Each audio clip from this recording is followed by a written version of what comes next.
Hello everyone and welcome to Yoshi 1 Kenobi's Naya Grinning Ignus deck. In this deck, we play Grinning Ignus and try to win the combo with Birgi, God of Storytelling. I posted a similar list in my 1-minute deck decks and I wanted to try it out in action. And then I realized that Umori the Collector does not give red mana, so it doesn't really work well with Grinning Ignus. So I had to find a backup plan, and the backup plan is Showdown of the Skalds. So let's go over the combo potential. First off, Grinning Ignus, it's a 2/2 for a 3. You get to pay red, bounce it back in your hand, and get 3 mana back, including 1 red. If you have Birgi in play, whenever you cast a spell, you add red mana, and that's basically the relevant ability. So if we have Birgi in play, we cast Grinning Ignus, we generate 1 mana, we pay 1 mana to bring it back, and get back the 3 mana, which is the cost to cast it. Which means we get to cast Grinning Ignus over and over and over. How do we make use of that? Well, if we have Terror of the Peaks in play, that means we get to deal 2 damage to anything we want over and over until the opponent's dead. If we have the Great Henge in play, we get to draw over and over. And, well, that's getting old, so we just can draw as many cards as we want in our library. If we have Showdown of the Skalds on Chapter 2 or 3, then we get to make a creature arbitrarily large. Actually, we get to make all of the creatures we have arbitrarily large. Also, Showdown of the Skalds allows us to draw, well, fake draw the top 4 cards of our library. At the very least, it allows us to play them for next turn. And so that allows us to find our missing combo piece while still being part of the combo. As for the rest of the list, we're still playing the adventure package because we need big creatures to enable the Great Henge, and the adventure package is proven to be, well, pretty good, if not too good. So Edgewall Innkeeper, Lovestruck Beast, Bonecrusher Giant, a pair of Shepherd of the Flocks, simply because we want something as a 2-drop. Also, you get to bounce back your Showdown for repeatability, bring back your Bonecrusher Giant for repeated burn, all that good stuff you're used to. As for the lands, we're playing, well, typical lands with a pair of World Trees because Birgi, Grinning Ignus, Terror of the Peaks is very red heavy, and the World Tree helps to alleviate that concern in the late game. Well, now you've seen the list. The Naya Ignus combo with Birgi for MTG Arena Standard. So let's see it in action with some games and see how well it does. We are playing Naya Grinning Ignus on MTG Arena Standard against N1 Colbo B0L45. The long-forgotten cousin of Nicol Bolas. As we will keep this because it is good. Opponent is playing Rogues. We will be playing a Kazandu Valley. Opponent plays a Ruin Crab, which I think we have no way to deal with. We lose a Grinning Ignus.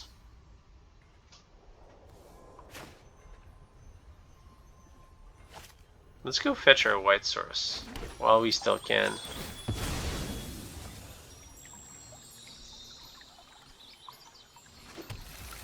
Play an Edgewall Innkeeper and pass the turn back.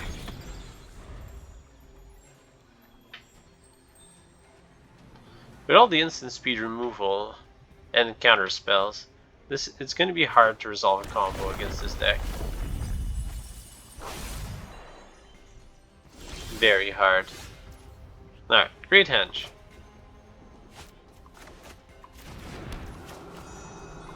Go with a classic hard-cast Bonecrusher Giant to draw a card.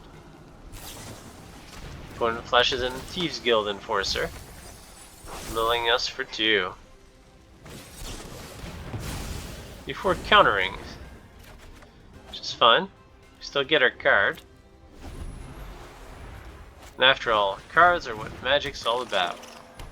So our opponent is deciding to attack our source of cards, namely our library. So we get milled for a bunch. Opponent swings with 3/2 and passes the turn back. Alright, well, gonna cast the Grinning Ignus and pass the turn back, keeping a Shepherd of the Flock ready to usher to safety our Grinning Ignus. mean, this guy's got like teleport spheres. He just teleports next to it and goes back to his sheeps.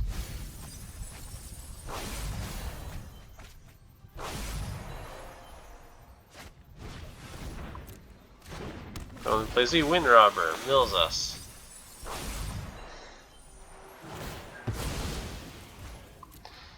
Opponent draws a card, looking for a kill spell for that Grinning Ignus. Decides to go for Lurst Wind Robber draw. Does he play? Ah, we had our Birgi on top. I'm not blocking you. No, no, no. No blocks. Birgi on top. Okay. So, if we cast Birgi, we can cash back the Grinning Ignus for 2 colorless mana. I think we'll be short 1 red.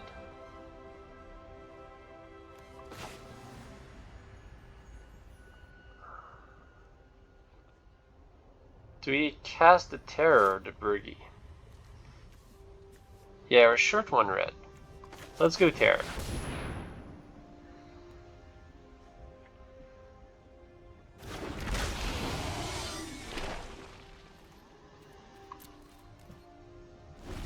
Passing the turn back.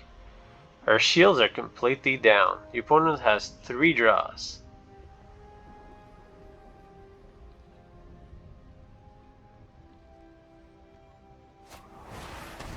Opponent clings. Opponent has 4 draws. Opponent attacks. I'll block the Wind Robber.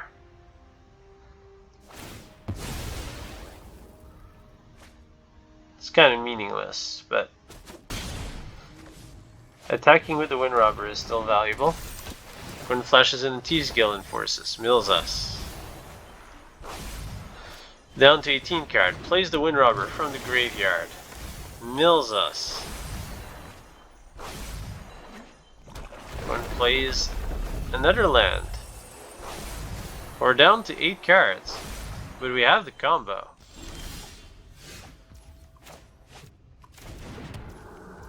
Do you have a way to stop it? I hope not. Ooh. Shall we ping the creatures down? No, we'll give the opponent courtesy.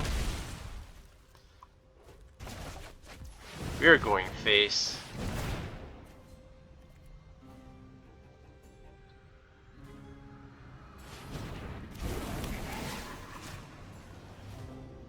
And that's a combo. Yoink.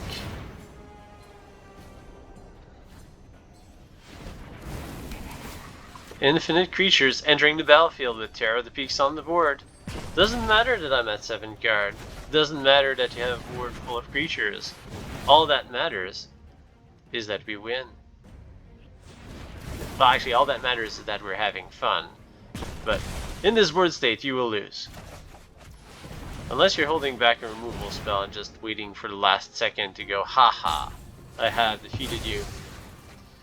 When it cracks the Wind Robber, figuring out that this is a combo, does not draw the removal spell, and we comboed out Nicole Bolas's cousin with Grinning Ignus Birgi combo.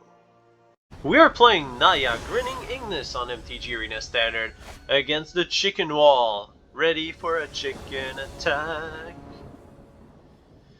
Alright, we have an Innkeeper, a Grinning Ignus, and a Great Henge. That's not exactly the type of hand we're looking for, but we'll keep it anyways. So many good draws. As long as it's not all lands, we should be in a fine state. In worst case, we'll use the Grinning Ignus' mana to pay for the Great Henge. Alright, let's open up with green, play the Innkeeper as bait, and pass the turn back. Never know when the opponent might cast a Glass Gasket instead of a threat, or maybe even stomp on your Edgewall Innkeeper.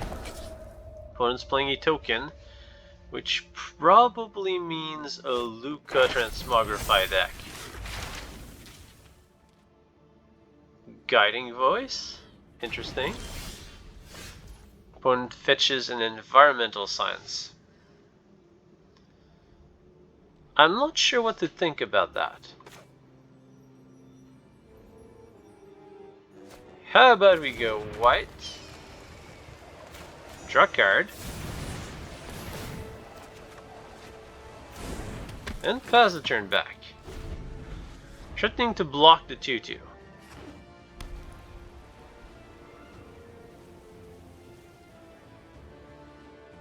I'm really curious to see what the opponent's playing.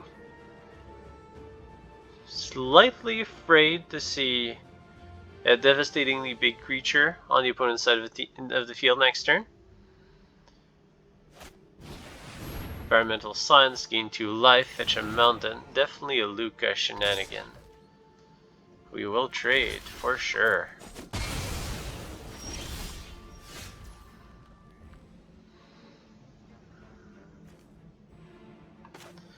Play this on green, summon the Mammoth. Well, we'll move to combat first.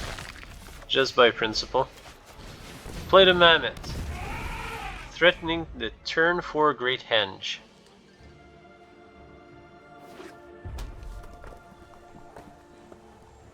No Transmogrifies this turn. Storm's Rat's a possibility. When Showdowns of the Skalds. Okay. Unleash Fury. Our opponent is definitely up to something that's no good. Well, no good for us if it resolves. So let's take our opponent down before that thing resolves, whatever it is. Cast the Great Henge.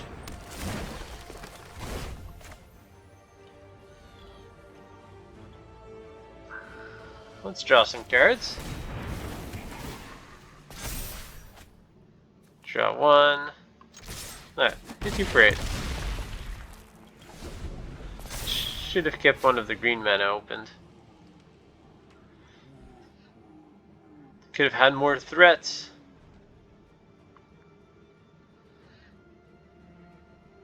I could have had a Lovestruck Beast token. Or an Innkeeper. They're both really good.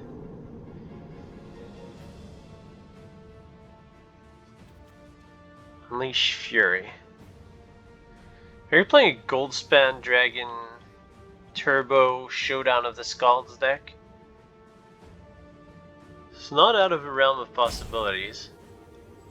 Fortunately, our deck's not playing too much removal.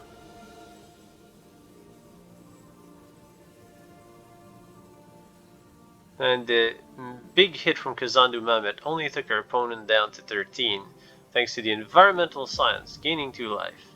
Is that the new Uro? Of course not. Who am I kidding?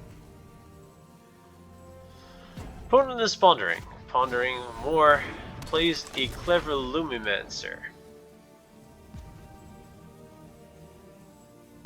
Yeah, okay. So the opponent's a Spellcraft deck, hoping to cast 1,000,000 spells to make their creatures humongous. Seems like a good plan. What is our plan? Our plan is to cast Edgewall Innkeeper.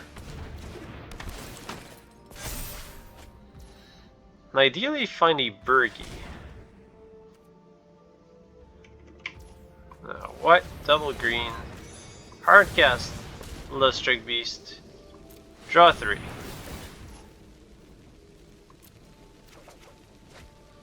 Bonecrusher Giant's nice. We draw a card, Showdown of the Skalds. That thing gets +2/+2 until end of turn. Let's attempt to kill it. I suspect that that'll fail.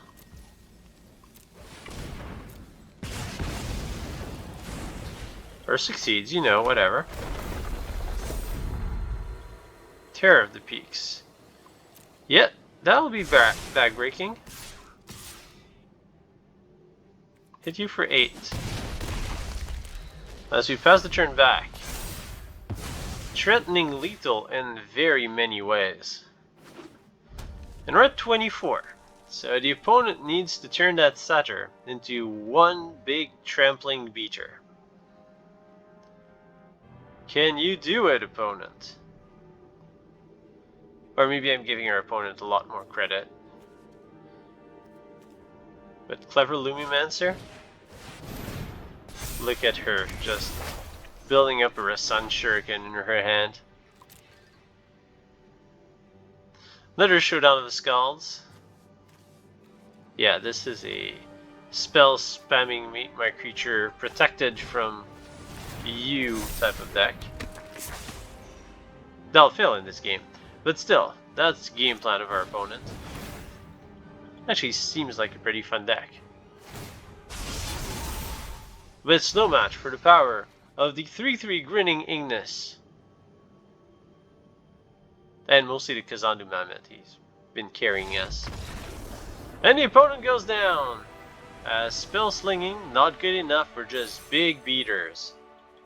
We are playing Naya Grinning Ignus on MTG Arena Standard against Emerald. Alright, we have a Birgi, we have a Lovestruck Beast, and our opponent has a Yorion. This could be painful. I'll play this for green. Play a Bell token. Then we'll play this for red, this for white. Cast Lovestruck Beast on 3, Fabled for Great Henge on 4. Assuming the opponent does nothing on turn 1, 2, 3, and 4, we will have a Great Henge that will be uncontested by Binding in the Old Gods. Because I said so. Alright. Let's go red, let's go red. Swing for 1, pass the turn. Ain't nothing you can do against a 1/1 human token with 3 chickens and a basket of apples. And a giant sandal. One describes to the top. Always a bad sign. Well, let's apply more damage with our burn spell than our puny little creature will. We will play the land, play the Lovestruck Beast. Swing for 1 and pass the turn. Lovestruck Beast, taking the time to smell the rose before attacking. Very important. It's what gives him his power. Smell the beautiful flowers. Alright, well, let's go for a white source. Birgi's tempting here. Because then we get a Showdown of the Skalds next turn. But I think I'd rather play the Bonecrusher Giant, because we're against the Yorion opponent, with a hand full of removal of all kinds, and counter spells. And if the opponent cultivates, then we have a Great Henge in retort. Blex Vexing Pest. A 3/2 with no abilities. Well, when it dies you gain 4 life. I guess it's life against aggro, and Search for Blex is really, really good in the other matchups.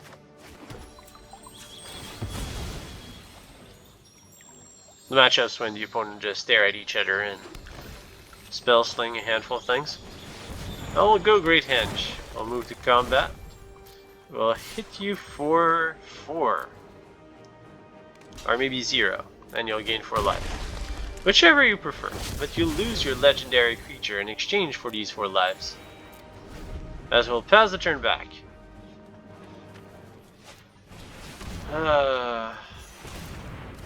There goes our Great Henge. It was great, it just didn't have a very long life. Bonecrusher Giant. Alright, we could also Birgi for the horn. But for now, let's Showdown. 1, 2, 3, 4. World Tree's tempting. Could go World Tree Innkeeper.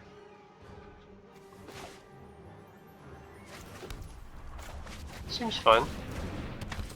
Swing for 1. Innkeeper, the card that's applying pressure just by existing. Opponent gets a Kitria Triome out of their deck. Opponent is looking at Showdown of the Skalds, looking at all our lands that are looking weird because of a World Tree. Opponent eliminates the Innkeeper, as they should. That thing's threatening. Alright, so we need lands. Doesn't really matter which side because we have a world tree. Now I want to play the Horn of Bounty.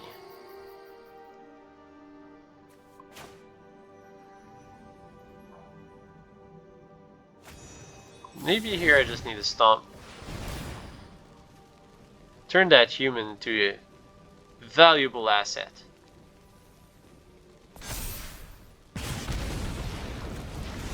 Cast the Bonecrusher.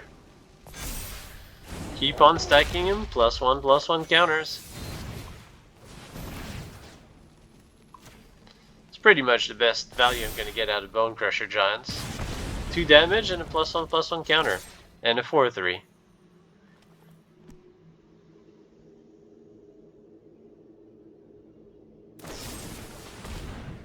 Opponent removes the counters that we worked so hard to put on that 1/1.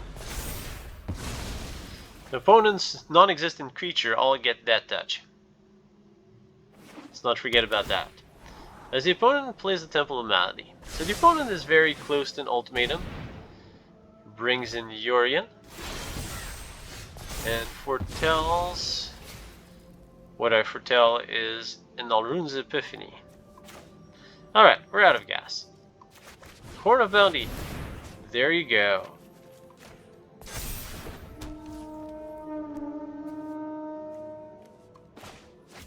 Let's discard this.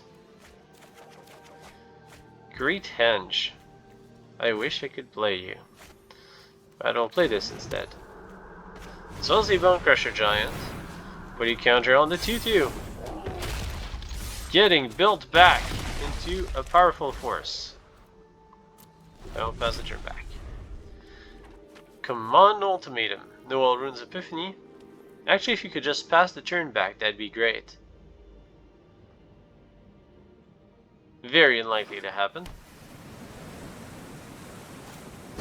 Alrun's Epiphany. Which means that the opponent does not have an ultimatum. Or really needs the blockers. The opponent does need the blockers.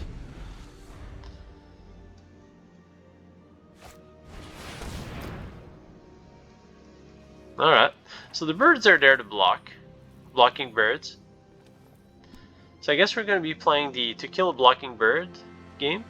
Based on the famous novel. Alright. Kirabes the Sea God, Alrun's Epiphany, and Vorinclex. Stealing Arfnail's backbreaking. Vorinclex and birds. You may have Vorinclex and birds.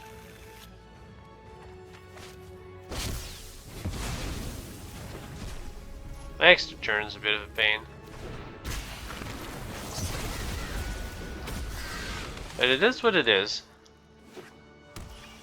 At least we're not losing Arf now. Especially with our power hand right here, land. It's not gonna go very far. But with Harfnail, it digs. It digs 6 cards deep. So the opponent needs to be careful not to die to a counterattack. Professor Onyx. Professor Onyx will dig. Ooh, Professor Onyx will kill us. Thank you, Vorinclex. I do hope you're learning something. Yes. Discard.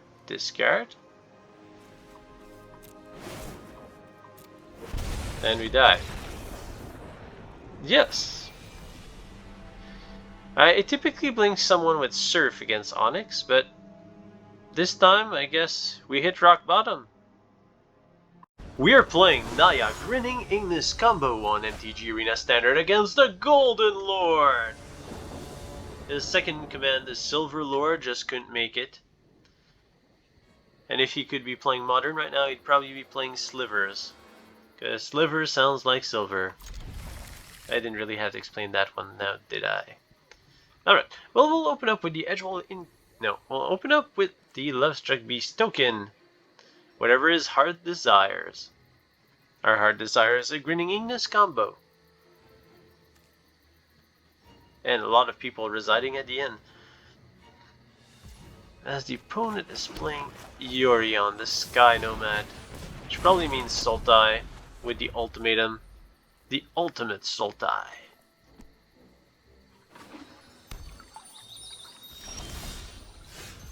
Ooh, double Innkeeper. It's hard to resist that.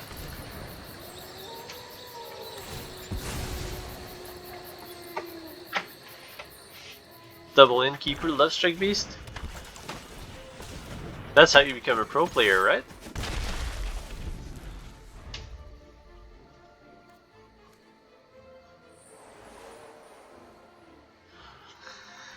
Alright. Opponent has a swamp and a wannabe island. A tide channel pathway. Opponent will kill an Innkeeper. Waits for upkeep to kill the Innkeeper. Not sure why. Herbos' intervention.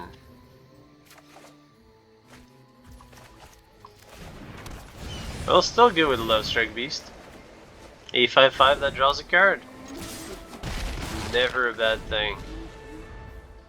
Even with that, 5/5's a wall. But for now, it's still able to attack.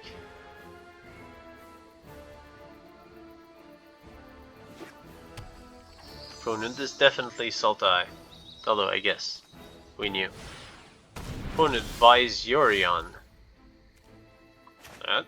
We'll play red mana. Innkeeper's odd and Birgi's odd. I don't want to get completely blown out by an extinction event.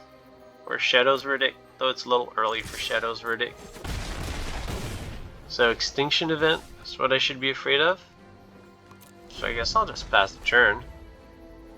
Worst comes to worst, we'll get a Hearthnell Horn of Bounty to set up our combo.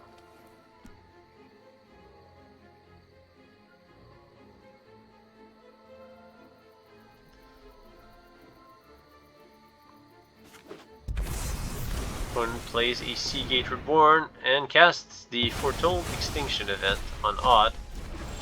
Our hero token is still alive and kicking. Play Fabled Passage. Should not have played a Fabled Passage. Well, let's crack it. Fetching Mountain. Yeah, I shouldn't have done that. I'll Showdown to the Skalds. Yeah, especially with tree lands. That is a mistake. That's okay. Mistakes were made. But we still keep on poking with our human.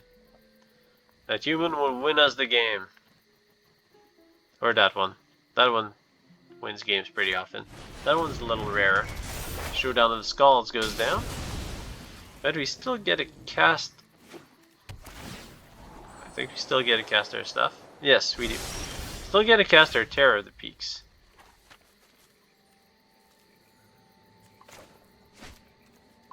Another red source never hurts. As well as a big dragon. Hit you. You have another extinction event. Actually, you have Yorion on fighting the old gods, which will do just as well. And so it is. It's not like I could hold back on the Terror of the Peaks anyways.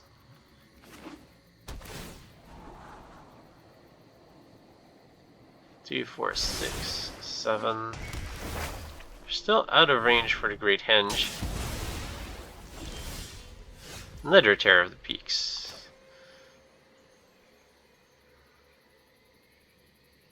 Might as well. It's not gonna help us in our hand.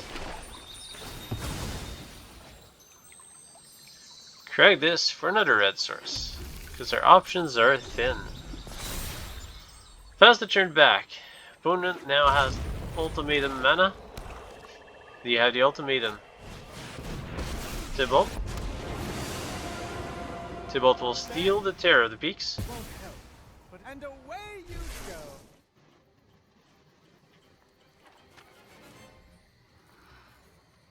On the bright side, we have a ton of mana. Now our deck's just teasing us. We're missing one land to cast the Great Henge. Let's go Heart's Desire. We can still go wide. I'll draw a card off of the Innkeeper. We draw Grinning Ignus. That's interesting. You will not attack and will pass the turn back. Opponent's not playing a lot of creatures. We have the pieces for the combo, we just don't have the mana to cast everything. And we're starting to be a bit short on Terrors of the Beast. Outrun's Epiphany. Okay. Bonecrusher Giant. Yeah, 1, 2 Terrors of the Peaks. Problem is, Tybalt gets to kill our Lovestruck Beast.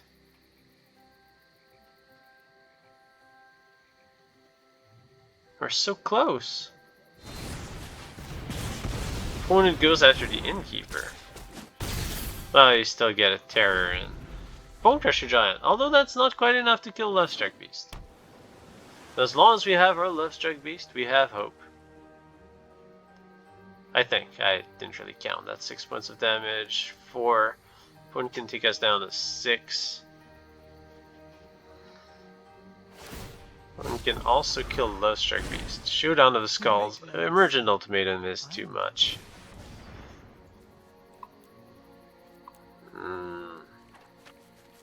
Now you can't get an extra turn. You're probably getting Onyx and Vorinclex as the other ones. Get another Tybalt. Get another Tybalt. But no, it's going to be Onyx, Vorinclex, and Elrune's Epiphany.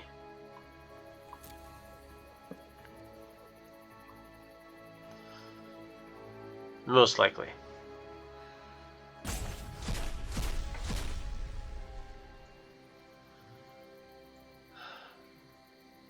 Well, we're buried at Elrune's Epiphany, so do your worst.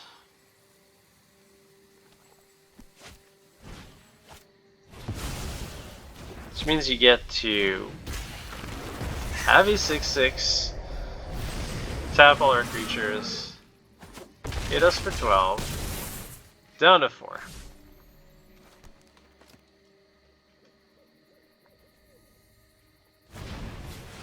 Cast the Bonecrusher Giant, but we still have a turn. Unfortunately, we're 1 mana short. We can go Birgi Ignus, not with the Great Henge. Oh, actually, yes. What am I saying? Birgi first. Then we cast Grinning Ignus. No, it doesn't work.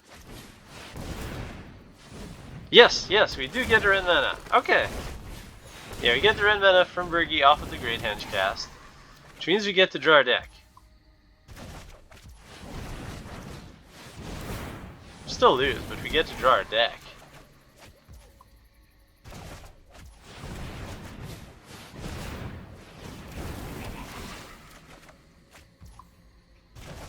Did I play my land for a turn? Still have 1 land drop. Is there something I can do with the land drop?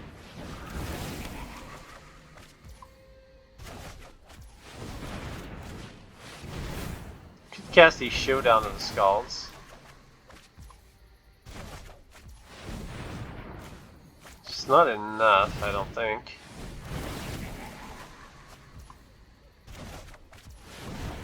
This is still pretty cool.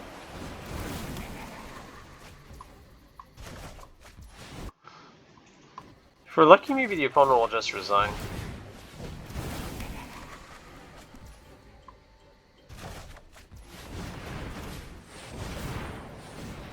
Now I'm looking for a Showdown.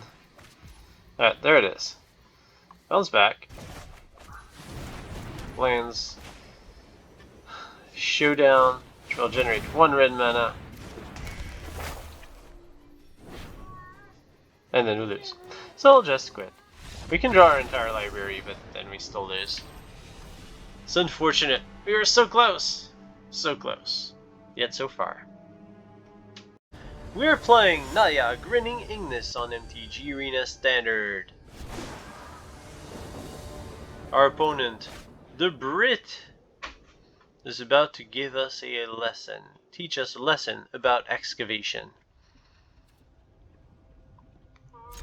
And we're about to teach you a lesson in the art of combo.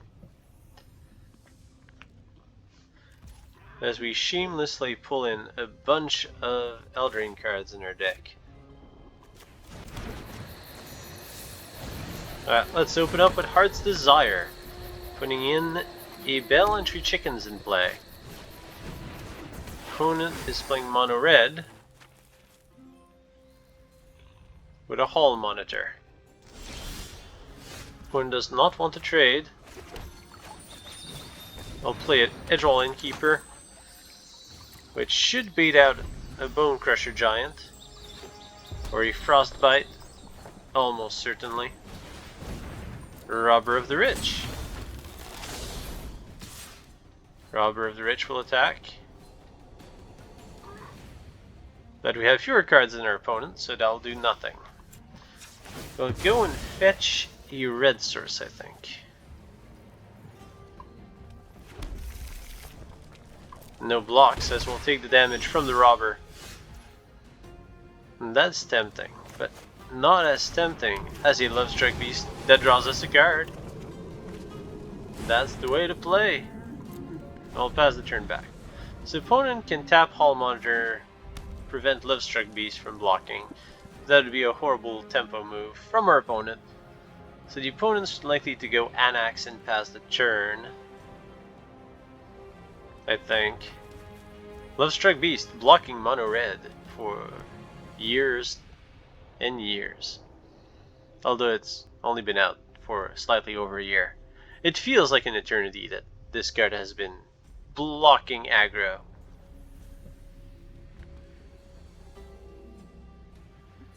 Opponent is thinking, unsure about how to go around the Lovestruck Beast. Decides to go stomp on the Innkeeper.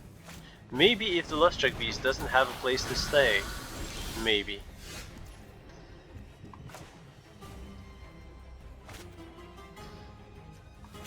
Alright, well, let's go with Heart's Desire. Let's play the Kazandu Mammoth as a land. And pass the turn back. At the start of combat, we are going to stomp on that robber. Just want the opponent to force Lovestruck Beast not to block. Or to think that our opponent's going to attack an Embercleave. Come on, hit that attack button. Torbrand. Alright, well, we'll stomp the robber. Our original plan stands. You still can't beat it. Great Henge. Yum. Let's go Great Henge. Fabled Passage for another red source.